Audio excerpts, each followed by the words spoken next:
Hello guys, welcome to 5th generation hobby shop and welcome to another quick review. Testing lang tayo ng rifle brake barrel. Shoutout natin si Sir John, by the way, Sir John Ganihong. Welcome to 5th generation hobby shop. This is the Crossman Magpar Ultra. Brake barrel po yan, multi-shot with magazine. Mamaya pakita ko yung magazine. 10 round magazine up to 975 BPS, caliber 22, lead pellets. So ito, free na to, kasama na to. Ito yung kanyang bala. This is Umarex Cobra, 15.7 grains, 200 shots, pointed.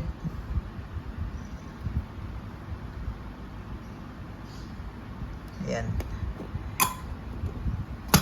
So ito si Crossman Magpar Ultra, multi-shot brake barrel. So meron din siyang single shot. Ito naman si Benjamin Prowler. Yan. So may kasama din parehang scope yan, may kasamang scope. Bali yung si Benjamin Prowler, wala magazine yan, single shot siya. So si Crossman Magpar Ultra, yan yung may magazine. So tingnan natin yung magazine.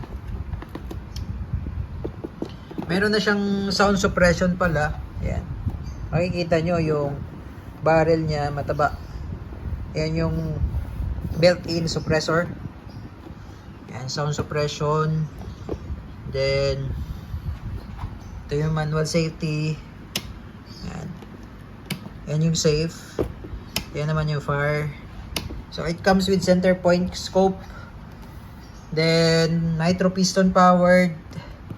Hindi nyo na kailangan dito ng CO2 or PCP, hindi na siya kailangang bombahin. Brake barrel siya, so babaliin mo lang siya and you're good to shoot. Ayan. So yun nga, ito yung nagpapagana sa kanya, nitro piston, powered by nitro piston. Search nyo na lang sa Google ano yung nitro piston. Ayan. So caliber 22 siya. Ito yung magazine niya. Kita ko na yung magazine sa yung magazine. Ito yung magazine niya.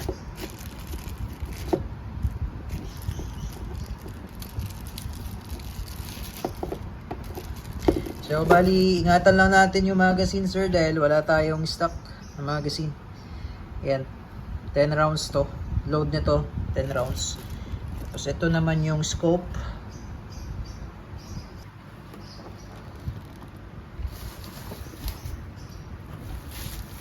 Center point. Ganda ng scope. Out of the box with scope included. Ito yung adjuster ng windage, adjuster ng elevation, sa distance. Kunwari, lagay natin sa 50 feet. So, depende yan sa inyo. 25 yards. Yan. 200 yards, 300 yards. 30 feet ang pinaka-minimum dito pala. 30 feet. Then, ito naman yung zoom up to 9 times. Zoom, pwede nyo ilagay sa 9 and then 3 ang minimum. Ayan yung zoom. Ito ang ganda ng scope niya, center point 22 mm. Ayan.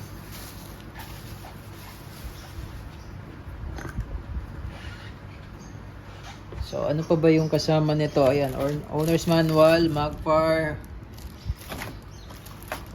So, ito yung kanyang magazine. So, sa paglo-load nito, tuturuan ko po kayo kung paano.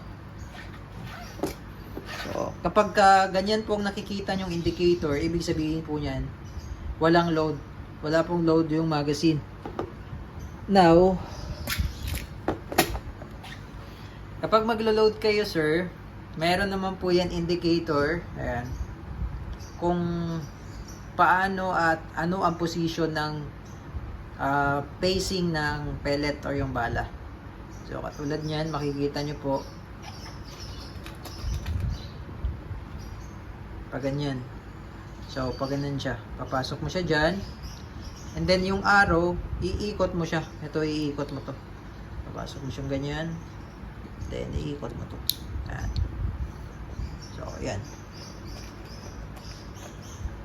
So 10 hanggang sa mapuno nyo po, no? 8, 7, 6, 5, 4, 3, 2, 1. So 1, then last one.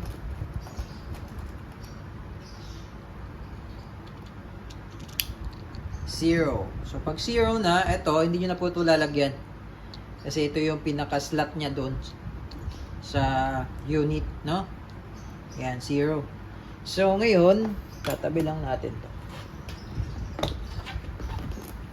So kaya siya tinatawag na brake barrel kasi binabali nyo po yung barrel niya, no? So pagkababaliin nyo naman siya, papaluin nyo lang to. Ito pinaka tawag nito, ito pinaka barrel niya. So ayan. Pag pinalo nyo yan, ganyan, pak. So lalabas siya. Tapos sagad lang, dire-diretso yan, sagad, no? Hindi ko pa po nilagyan ng magazine, no? Dinemo ko lang sa inyo. Ngayon, kapag kalimbawa lang, no, walang magazine, halimbawa nasira yung magazine, pwede kayong mag-manual dito. Yan, dito load yung pellet mano-mano dyan. Pagkabali yung ganyan, dito nyo ilo-load yung pellet. Pagka wala magazine, ha, pag nasira kunwari yung magazine. And then, balik. Ay, babalik. Yun. So, ipuputok lang natin. Isang beses. Bawal po siyang iputok ng walang bala. Putok lang natin. Firing. Yun. So, ngayon naman, ang pag-insert naman sa magazine, ganito lang po. Ito yung harapan. Yan. Pasok mo lang siya dyan. Tapos, kailangan maririnig mo yung clicking sound. Ipupush mo lang. Yun. Tapos, bali ka lang ng bali. Load, bali. Makikita nyo naman dito kung nakailang round ka na. Yan, makikita nyo po dyan. So, pag nagbali ka dyan, halimbawa, babali tayo. No? Babali natin. Yun. Tapos, balik. So, makikita nyo po dyan na meron na siyang 1. Ayan. So, first shot, lagay lang muna natin sa save. Okay. So, testing. So, bali yung scope pala, sir. Hindi pa siya naka-zero. Kayo na po yung magsi-zero niyan. Ano naman siya? Ready to install naman siya. So, madali na siyang i-install dito sa may rail. Ayan. Ready to install. Plug and play lang naman siya. Then, si zero. Ito pala meron siyang iron sight. Ayan, ito yung iron sight niya. Adjustable din po ito, no? Ayan, kung nakikita nyo po itong bilog na ito, ito yung adjuster niya. Ayan, ito yung elevation. Ito naman po yung windage. So, adjustable siya. So, kung hindi nyo lalagyan ng scope, pwede kayong gumamit nitong iron sight na adjust din yan. Itong front sight naman, fix yan, naka-fix. Ayan, so sa ngayon, hindi ko muna gagamitin yung scope kasi hindi naman siya naka-zero. Testingin natin. Crossman Magfire Ultra.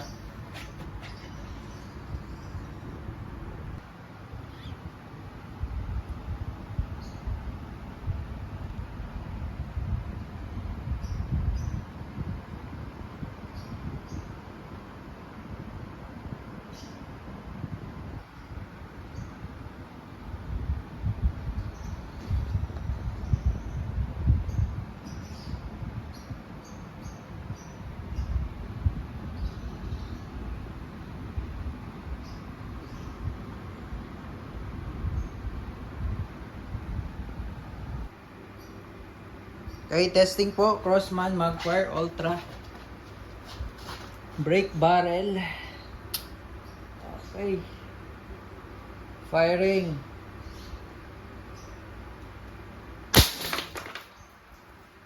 So, bali ka lang ng bali dito. So, again, inuulit ko po, hindi na po kailangan dito ng CO2. Ito yung maganda. Ito yung advance ngayon. Hindi na kailangan ng CO2, nitro piston powered. Hindi ka na magdadala ng tangke. Dadalhin mo na lang bala. Eh, bali lang ng bali yan. Ayan, tapos balik. Ayan, papakita ko sa inyo. Ayan, so ayan. So nakikita nyo po. Ayan, naka number 2 na siya. Ayan o. Yun, number 2. So pangalawang putok na tayo. So makikita nyo po kung nakailang shot na kayo.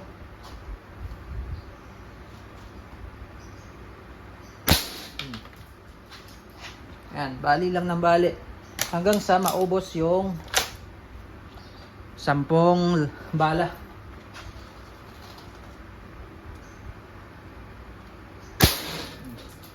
Hmm. 975 EPS. So ang gamit natin yung pointed Umarex Cobra. Ayan. So ubusin natin, no? So ngayon naka 4 shots. Naka 4 shots na tayo. Okay. Okay, 4 shots.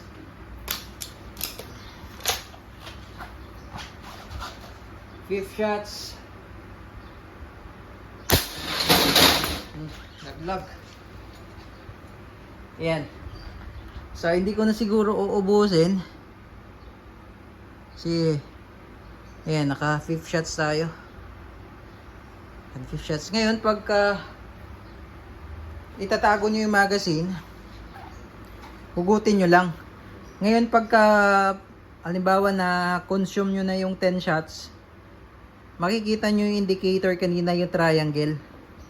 Ibig sabihin nun, wala nang bala. Yan, pag hugutin nyo, release. Yan, hugot lang. Ganun lang.